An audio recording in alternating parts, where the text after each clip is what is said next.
আগামী কিছুদিনের মধ্যে বড় ধরনের সাইবার হামলার শিকার হতে পারে ব্যাংক, আর্থিক খাত ও বিভিন্ন সরকারি বেসরকারি প্রতিষ্ঠান, এমন আশঙ্কা বাংলাদেশ ব্যাংকের। আর এই হামলা ঠেকাতে বিভিন্ন প্রতিষ্ঠানকে চিঠি দিয়ে সতর্ক করেছে বাংলাদেশ ব্যাংক। ৩০ জুলাই এ ব্যাপারে এক সতর্কতামূলক বিবৃতি দিয়েছে বাংলাদেশ ব্যাংকের আইসিটি বিভাগ। দর্শক, এসব নিয়ে এখনকার টিভিএস নিউজ আপডেটস, সাথে আছে আমি রঞ্জু ইফতেখার।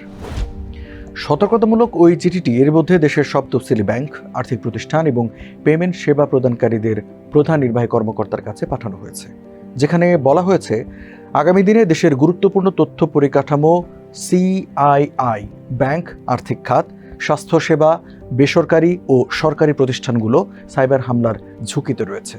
বিভিন্ন সূত্রের তথ্য থেকে এমন আশঙ্কা বাংলাদেশ ব্যাংকের।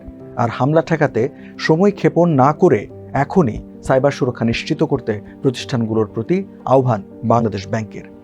আর তা না হলে যে দেশের আর্থিক ব্যবস্থায় বড় ধরনের বিঘ্ন ঘটতে পারে সে আশঙ্কার কথাও জানিয়েছে কেন্দ্রীয় ব্যাংক।